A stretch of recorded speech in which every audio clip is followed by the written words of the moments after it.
India has many hidden stories within her lands.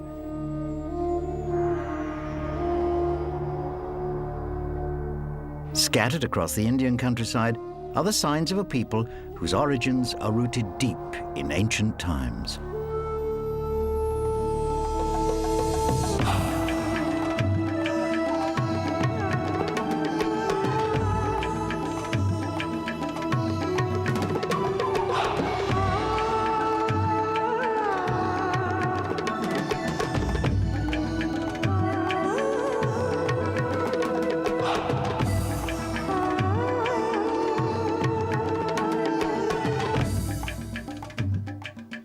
From the beginning, the history of India has been shaped by its geography. The Indian peninsula is a huge landmass with strong natural defenses. In the north, the east, and the west, there are great mountain ranges. In the center is the wild Deccan Plateau. It is to the north of this, in the fertile plains of the Indus and the Ganges, that we find the heart of ancient Indian civilization. Here, we find the earliest evidence of a nation thousands of years old. Indian civilization is one of the oldest in the world. We know this for a fact that the ancient Indians were highly proficient in all fields of literature. Despite this fact, there is no rational explanation for the total lack of historical sense. Nobody ever thought of leaving anything for history. Whatever information that we can gather is basically in the forms of sacred books, which are part sacred and part social comment on the time. It's a useful and interesting look at India to see how things can happen in a different way. For example, in the early period, in the Bronze Age civilizations, you can see a very different model to the development of states to that which we know from Mesopotamia and Egypt. What people always say about India is that it's got this amazing ability to absorb external influences, foreign influences, and turn them into something uniquely Indian. Up until the 1920s, archaeologists thought that the story of India began around 1500 BC, with the arrival of invaders from Central Asia, known as Aryans. But in 1922, archaeologists began to make some amazing discoveries in the valley of the river Indus. Over 100 sites have now been identified, with Mohenjo-Daro and Harappa the most famous.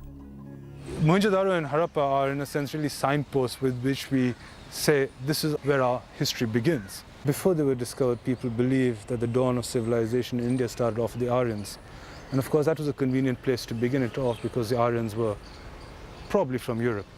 So it was reassuring for Englishmen and Germans who were working with linguistic studies to feel this common ethnic and linguistic affinity between what were at one time the great civilizations. What archaeologists have discovered today is that really Mohenjo-Daro and Harappa are just the tip of the iceberg. There are so many urban sites all the way from Afghanistan into the Gangetic Plain. The people of this ancient civilization are known as the Harappan or Indus Valley civilization. By whatever name, they lived a sophisticated life. They were farmers who could breed cattle, goats, camels, pigs, and elephants. They grew wheat, barley, and cotton. They were skilled in metalwork and jewelry making, and they knew how to trade. At the heart of the port of Lothal was a magnificent dock. Here, cargo ships were loaded with Indus Valley products. Merchants would then sail to the Arabian Sea to trade with the peoples of Mesopotamia. Profits must have been substantial to support 100 cities. And it is the urban nature of Indus Valley life that is the most intriguing feature of these mysterious people. All the way up the Indus and for hundreds of miles along the coast, excavations have revealed cities all built to a similar pattern, with the capital city of Harappa the most magnificent so far discovered. To the west of Harappa was the citadel, an elevated area which contained the granaries and public baths. Below this, the streets were laid out in a grid arrangement, running roughly north-south and east-west. Shops and domestic homes lined these roads, and they were all built from brick. But it is the efficient system of drains and sewers that reveals just how sophisticated Indus life was. In Harappa, like in other parts of the world, water does take on ritual importance, and this is not peculiar to Harappa. But what is quite interesting and radical is the very sophisticated level of waterworks, right from cisterns from individual houses that then go along narrower channels, brick-lined channels along side lanes, which then go onto middle-sized channels on the secondary level streets, and then to main underground channels, which then went right along under the main streets and then spewed all the sewage and sullage outside the city wall onto the wider landscape or river structure, or estuary or whatever. Until the Roman Empire, nothing along the lines of the drainage system at Harappa and Mohenjo-daro, for example, is known. The weights and measures which are used in trading, probably we imagine in trading and commerce, are standardized, and they're held to a very fine degree of accuracy as well. There's an enormous geographical coverage, 680,000 square kilometres, which is much bigger than Mesopotamia or Egypt put together. The Indus Valley was a unique civilization, quite distinct from Mesopotamia and Egypt. The language spoken by these people has not been deciphered, so there is not much that we can know about their social life. The best information that we can gather is by way of terracotta seals. We get to learn about their form of worship. There were several gods and goddesses that they worshipped. And highest on the pantheon of gods was a female goddess known as the mother goddess. They also believed in the importance of trees. And so the trees were very sacred symbols for them. They felt that the trees were inhabited by divine beings. Around 2000 BC, the Indus Valley civilization started to decline. The second millennium BC saw the arrival of a new people in the Indus Valley, invaders from the north who would spread across the fertile lands of the Indian plains, the Aryans. These were tribal herdsmen, a race of nomadic warriors. The Aryans may or may not have been responsible for the demise of the Indus Valley people. Details of their early life remain obscure. There are no monuments or artifacts to give us a taste of their culture. But we do know that Aryan society was divided into three social classes: farmers, nobles, and priests.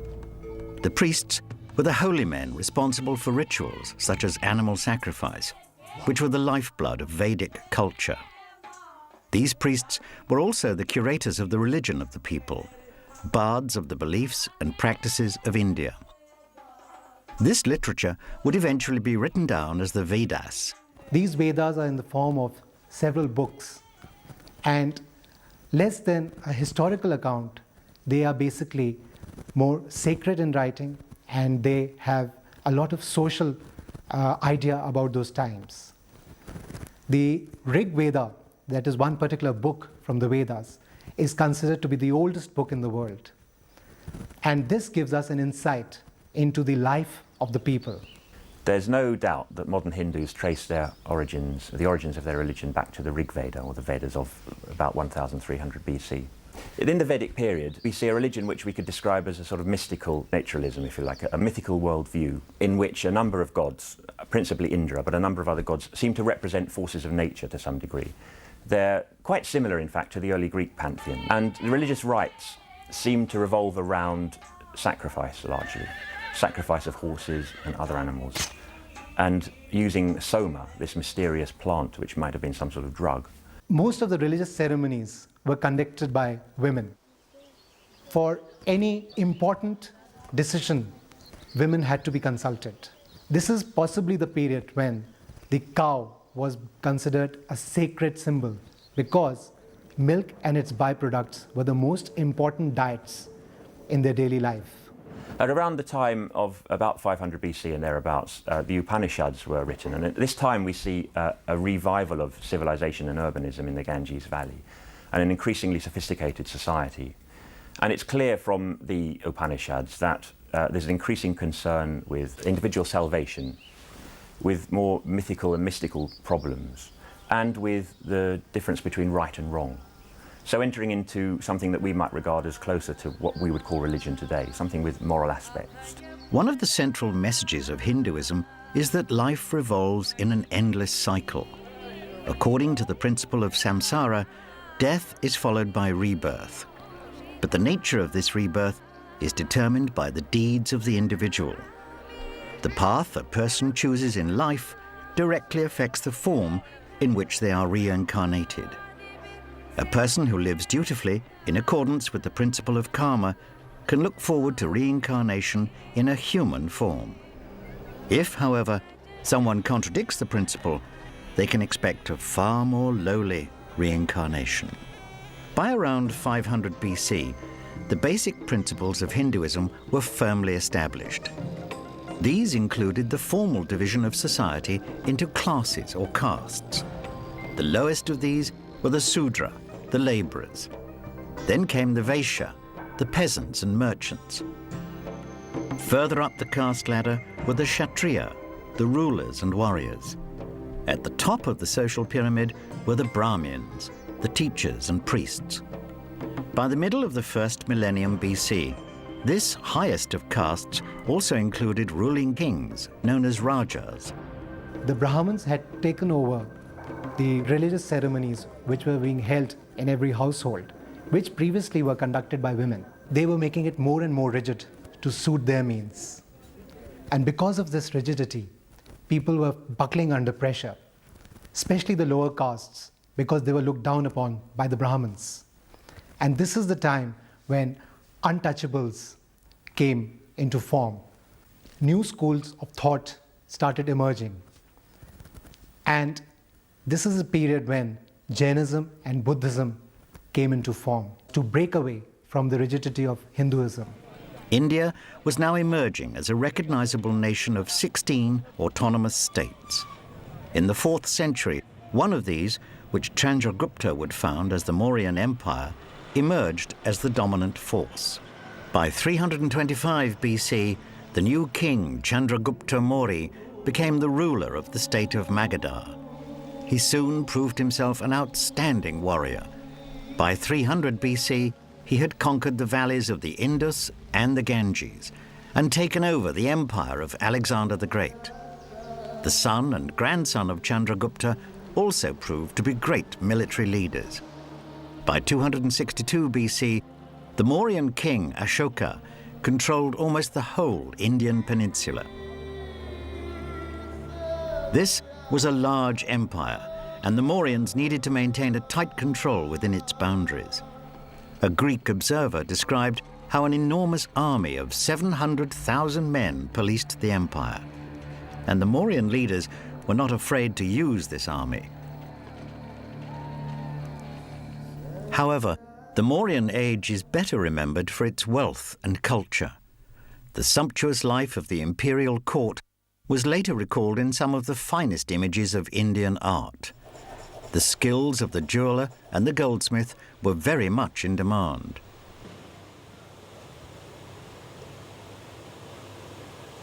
The age-old Indian love of exotic fabrics can also be seen. The Mauryan Empire is crucial and it's a fundamental period in Indian history. It's the first civilized period for which we have historical evidence, we have writing. And it's also because of Ashoka, one of the third ruler of the Mauryan Empire, and the edicts, stone edicts that he wrote, which survive all over India today.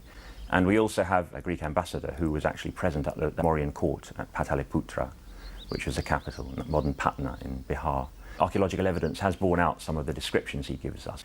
It's quite likely that Pataliputra was the largest city in the world at that time. The fact that Buddhism was postulating a moral code which was irrespective of any class, caste or gender barriers was in effect the basis of its popularity. While there would have been Hindu orthodoxy, this would have been, of course, restricted to the upper castes, whereas the common populace would have probably en masse converted to Buddhism in that this was a religion that gave them a major cultural underpinning.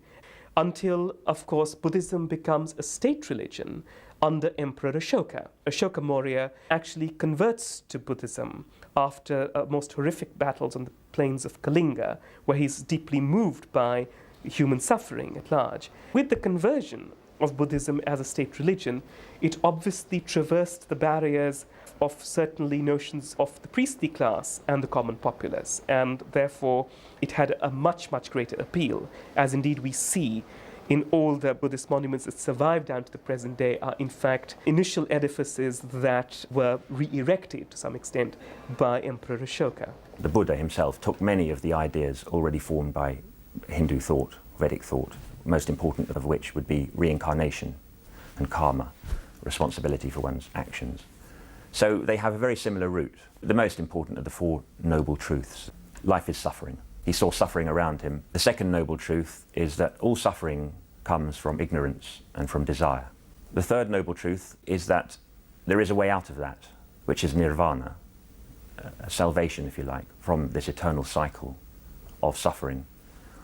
And that the road to nirvana is the eightfold way, a path which he specified of right behavior, right thought, right meditation, right speech, right actions. So those beliefs, the Four Noble Truths and the beliefs that are associated with them, are distinct to Buddhism. The embracing of Buddhist principles by King Ashoka led to a 30-year period of wise rule throughout his empire. Physical reminders of this remain today. Across the subcontinent, he ordered inscriptions to be carved in stone. Known as Ashoka's edicts, these were intended to be a permanent record of the emperor's enlightened thoughts and beliefs. From the 2nd century BC onwards, Buddhists had begun to carve artificial caves out of a steep hill near the city of Ajanta. The overall result was some 29 caves, of which the 19th may be the finest. Here, surrounded by the living rock, is a stupa mound. These were originally simple structures intended to house the holy relics of the Buddha.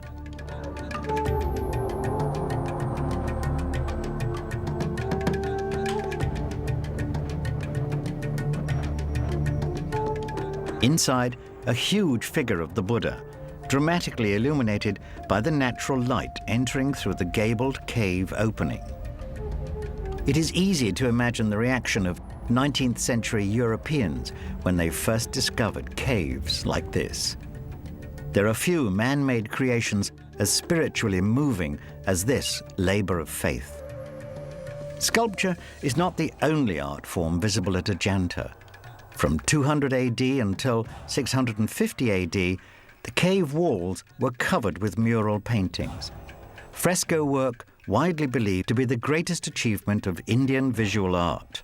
These are extremely important works for a host of reasons. They are the earliest surviving murals or examples of painting in the Indian tradition, and in themselves are therefore extremely important and valuable as archaeological evidence. What is extremely important about these in terms of their message is that they in fact illustrate the various former lives of the Buddha before he actually became the Buddha, which is to say, all the pre-Buddha states before he was actually enlightened and became the enlightened Buddha. He was born as a prince, and all his pre-Buddha states are essentially shown as somewhat royal depictions, the depiction of a prince adorned with all the state regalia, all the jewelry. You tend to see his elongated earlobes, which obviously held heavy royal earrings. The whole corpus of the pre-Buddha states, where he's still a prince, he's just at the verge of reaching enlightenment, he's at that transition.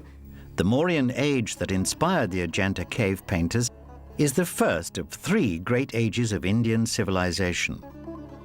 The dynasty did not survive the death of Ashoka in 232 BC for long.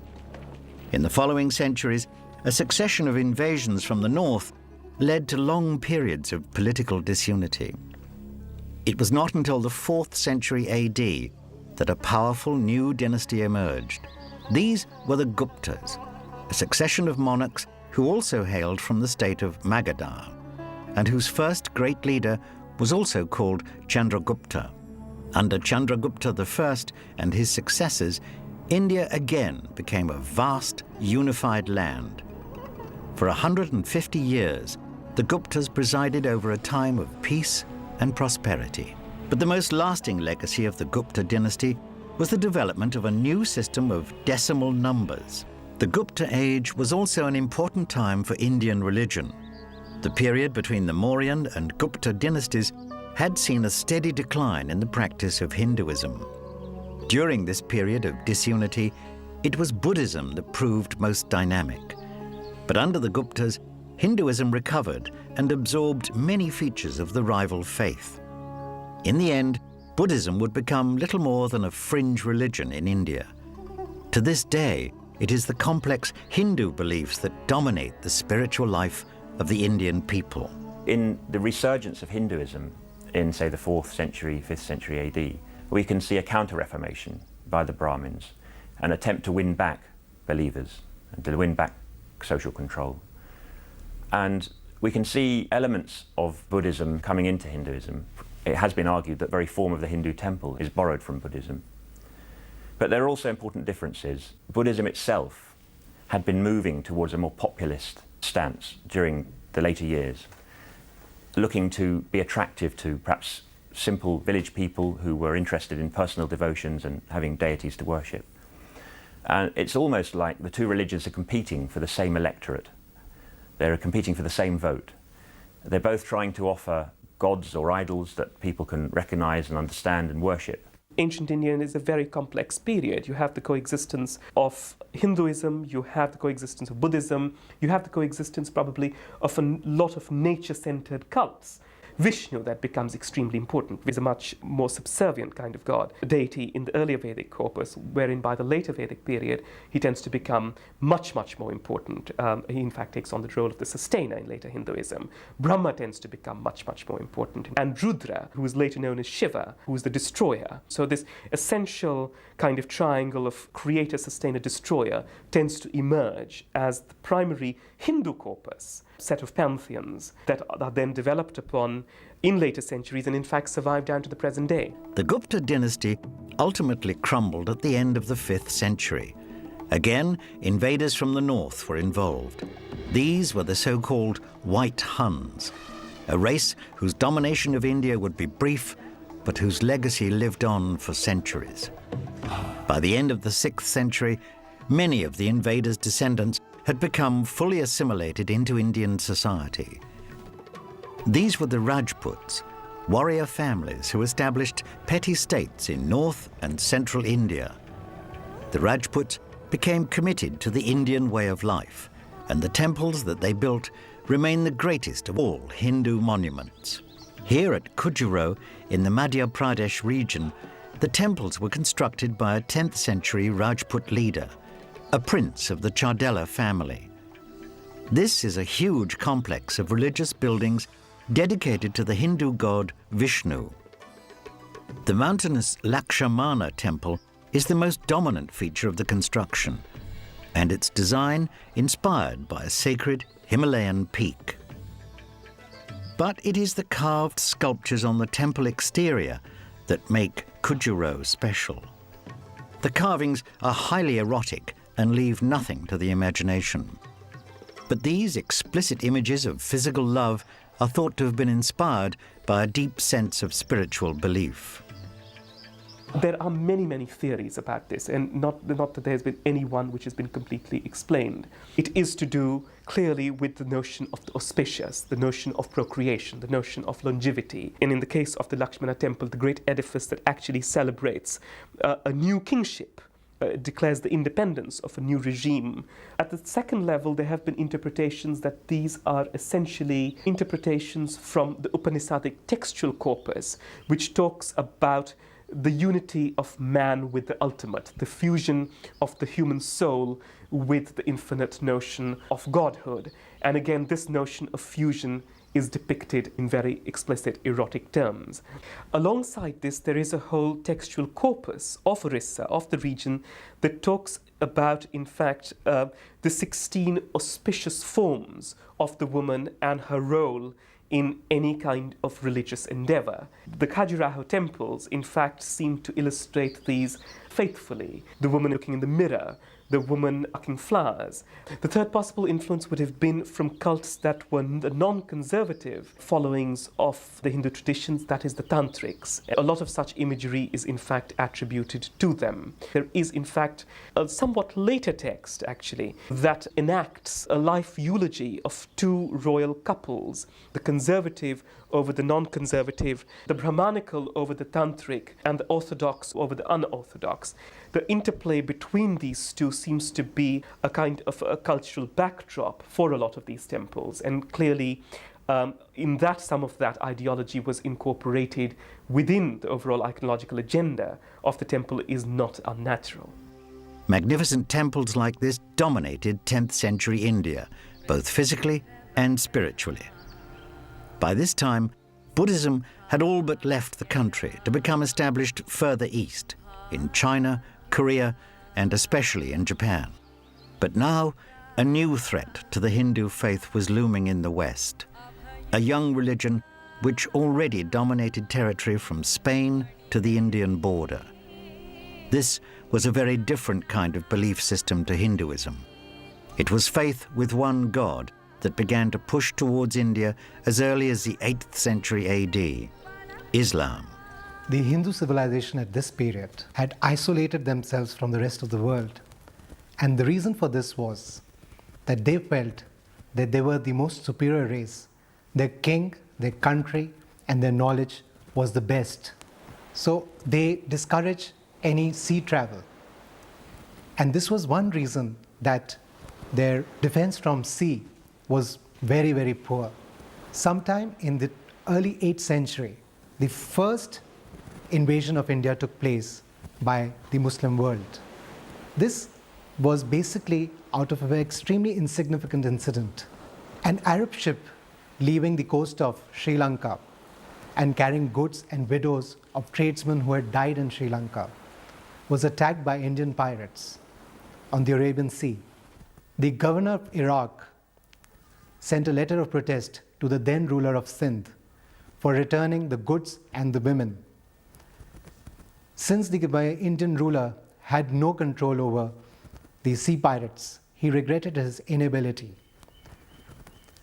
The governor of Iraq saw this as an opportunity to strike, and this led to the first Muslim invasion of India. By the beginning of the second millennium, Arab invaders had settled in the Indian territories of Sindh and Balochistan. In the early 11th century, a Muslim warrior launched a series of terrifying raids in the lands of the Punjab. This was Mahmud al-Ghazni, the most unpopular figure in Indian history. His fearsome incursions impoverished his Punjabi opponents, and soon another Indian territory had fallen to the forces of Islam. The incursions of Mahmud of Ghazni were essentially centered around the amassment of booty to embellish his own capital in contemporary Uzbekistan, i.e. Samarkand. That was his sole objective and sole agenda. And for this purpose, planned his raids into the northwest and then through Delhi with great care. And in that sense, he did not prove to be a threat to the indigenous state of Islam or the pre-existing kind of Sultanate states. The Muslims that were here were a very diverse group of people. They had to be coalesced themselves into a kind of unity where Islam and being a Muslim in daily life meant something to them. The practitioners of Islam came in a variety of hues, a variety of interpretations of Islam present in North India itself. Now, when they were faced with the Hindus, now here that's a motley crowd as well. You have Hindus that might be Brahmins, but on the other hand, you have Hindus living just 200 meters away up in the forests. They may be regarded as Hindus today, but they were way beyond the pale of civilization for the Hindu Brahmins. They were what we would call today untouchables, but more likely aborigines, tribals. But it was not until 1186 AD that Islam arrived in the Indian heartland. Under the leadership of Muhammad of Ghur, Muslims from Turkey and Afghanistan swept across the country, slaughtering the forces of the Rajputs in bloody battles. By 1206, Muhammad had reached the Bay of Bengal, but in the same year he died. His successor, Qutb-ud-Din, inherited a substantial empire, which he decided to rule from a long-established Indian city. Qutb-ud-Din now became the Sultan of Delhi. In many ways, the city of Delhi typifies the Indian story as a whole. It is a heady mix of the ancient and the modern. One of the city's finest monuments proves that the Muslims wasted little time before making an architectural impact. This is the Qutb-i-Dinar, a tapering tower that is just one feature of a huge complex of mosques and other religious buildings. But it is this 260-foot-high monument that is the first sultan's most enduring achievement. Now a World Heritage Site, this building is an early example of a fusion of Islamic and Indian architecture. If you look at it today, there could be no stronger iconoclastic statement. This was a mosque made out of 27 ruined temples. The people who constructed this mosque were all Hindu craftsmen. The presence of a Muslim architect or a Muslim master, perhaps telling the Hindu craftsman, saying, this is what I would like as a statement of my belief. And the Hindu craftsman saying, well, if you would like this as a statement of your belief, this is the manner my hand can craft it for you. You don't find any element of what art and architectural historians will call the Saracenic arch, the true arch, is absent there. Instead, what you have is a corbelled arch, an interweaving of stone placed parallel to the ground. Now, this was a tradition of construction which was popular in the local neighborhood. This mosque was then destroyed by Muslims. So Qutb-ud-Din made the mosque, his successor renovated it. About 80 years down the road, another sultan came and he thought this mosque was not quite good enough. He renovated it once again. Each time the mosque was renovated, the old constructor was forgotten. And each sultan was again making the statement that this is in fact my mosque. Just like the Muslims who first came in said that the temples are not the places of worship, but my mosque is a place of worship. Succeeding Muslim sultans came and said, the old mosque is not good enough, mine is much better. Other sultans followed the first sultan's example, building more monuments and creating new capitals, each one trying to make his mark. Early in the 14th century, the Sultan Ghiyas-ud-Din Tughlaq decided to move his capital from Delhi to a new location named after himself. This was Tughlaq-abad, a site half a mile square, enclosed by walls up to 90 feet high. The moments of political stability that occurred in the medieval period occurred at times when the Hindu Raja, the Rana, and the Malik, or the Muslim Amir, the Muslim commander, combined. The technical superiority or the theoretical superiority, seniority, military worth of one would not be challenged by the other. This was mutually acceptable. And at the same time, that there would be commercial interchange between the two political realms. The two political realms would be autonomous up to as far as possible. They would cooperate in military ventures. They would not harbor enemies. There's a certain discourse that is created around this time period, a discourse of conquest, not just over the Hindus, but a discourse of conquest where the court, the court of the Sultan, hegemonizes the disparate groups of people who go by the name of being Islam, of being Muslim. Once the discourse gets to be created that they are one community under the umbrella and the protection of the Delhi Sultan, then you have, for the first time, the consolidation of an image of what it means to be a Muslim. By this time, the assimilation of Indian and Hindu and Islamic motifs is already a tradition that is well established and is occurring at various scales. You see this at the level of the city, wherein you have a host of new cities, and certainly Tughlaq-abad is an early Sultanate edifice at that level. So there's a whole urban tradition there, the nature of kind of laying out a mosque, a great Maidani-Shah, a whole host of objects or edifices that dot the Islamic edifice, which indeed gives place to earlier pre-existing Hindu ones. So you have a great urban tradition. Despite the strength of the structure, the new city was soon abandoned. The city had been built in response to a threat which had now become a reality. The threat came from an Asian warrior nation who had already conquered a huge area of the planet and who now sought to expand into the Indian heartland, the Mongols. At the end of the 14th century, the Mongols arrived in India with a vengeance. Under the leadership of Tamerlane the Great, Mongol forces rode from the Punjab and sacked the city of Delhi. 100,000 may have been massacred during the enterprise. Delhi itself was looted of its treasure, its craftsmen and skilled workers carried off into slavery. But this booty was all Tamerlane was interested in. In 1399, he withdrew from India, leaving the first of a series of weak sultans in charge. Ultimately, it was one of Tamerlane's descendants who would make a far greater impact on the story of India. In the year 1526, he arrived with a new invasion force from the north. Though Turkish, this military leader claimed a direct bloodline from the Mongol leaders Tamerlane and Genghis Khan. His name was Babur. His Mongol bloodline gave rise to the name of the dynasty that he founded, the third of the great ruling dynasties of India, the Mughals. The Mughals were Muslims, but the early Mughals were not at all fanatical about this. They just happened to be Muslims, and they didn't really try to impose their religion on the population. In fact, they tried to integrate as much as possible.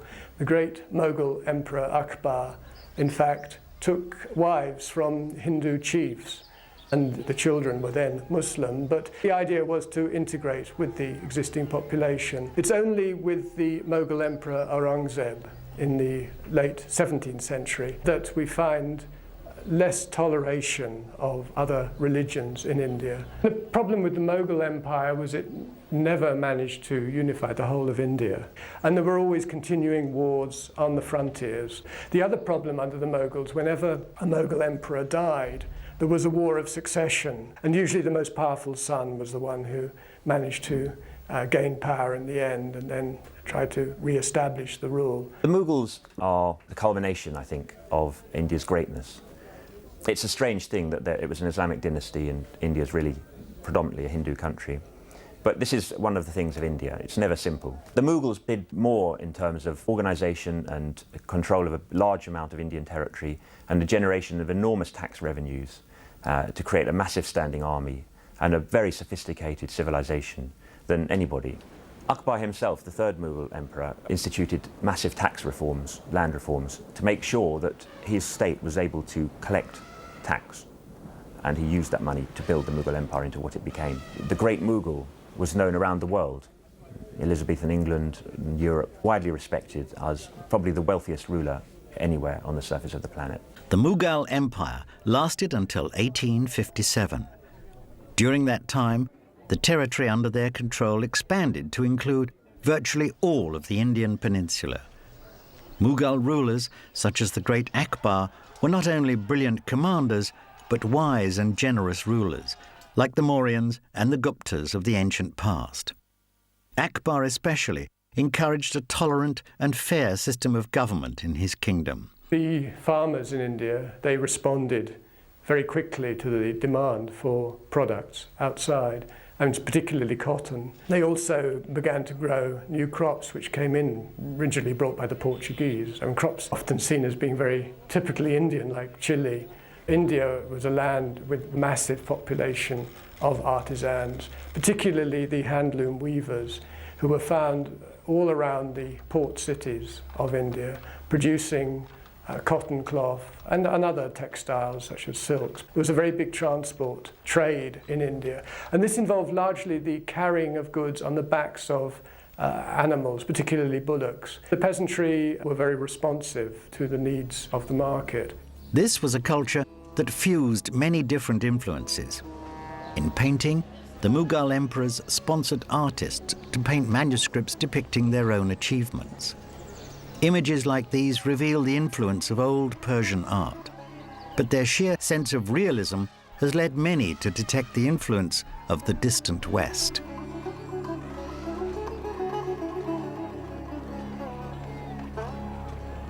These vibrant paintings not only glorified the deeds of the Mughals, but also illustrated the Hindu epic literature which flourished under their rule. The 18th century sees the emergence of strong regional powers. There are particularly groups in southern, western and eastern India who emerge in the 18th century. In western India, we find the Marathas coming up, and this is a group who rebelled against Aurangzeb in the late 17th century, but established a very powerful state based on the city of Pune in western India. And they expanded over quite a large part of India in the course of the 18th century, and they could have in fact replaced the Mughals as the chief ruling group in India. The British really start to establish their rule in a serious way in the mid-18th century.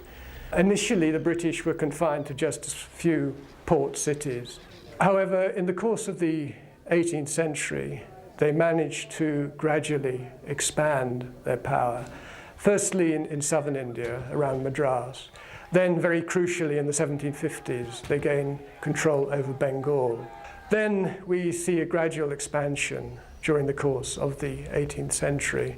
The British allied with certain rulers against others.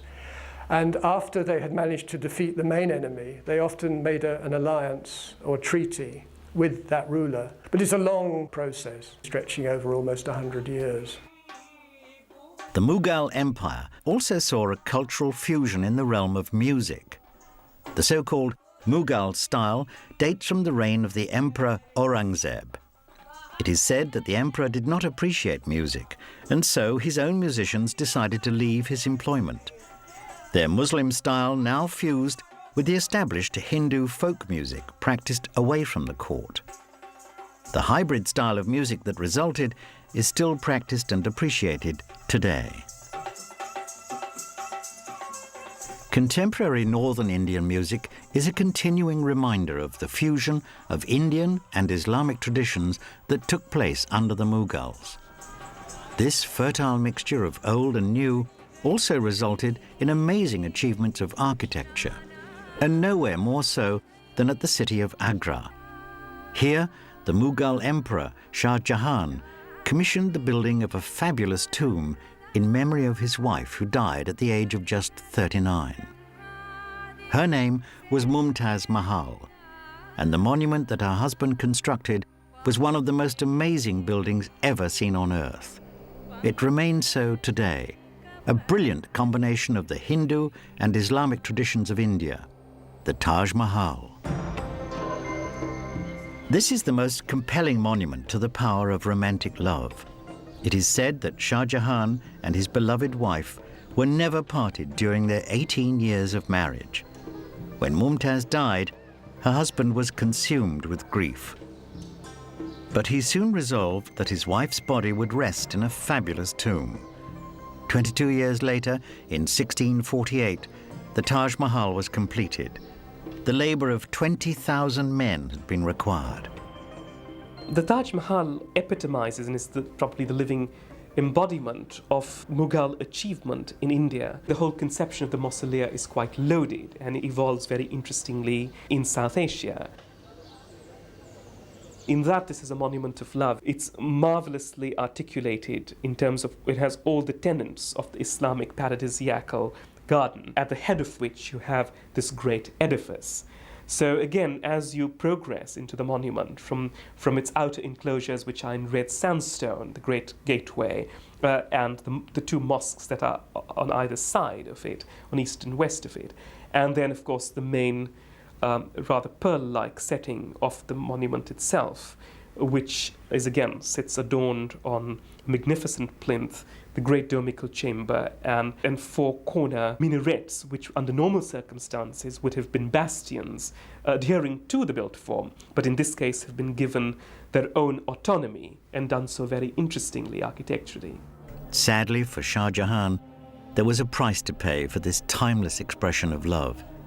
It is said that the Taj Mahal cost 32 million rupees to build.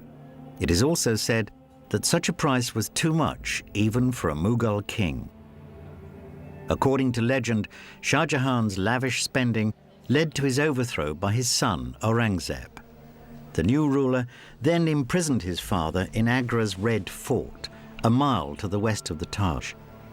For the last 8 years of his life, Shah Jahan remained confined.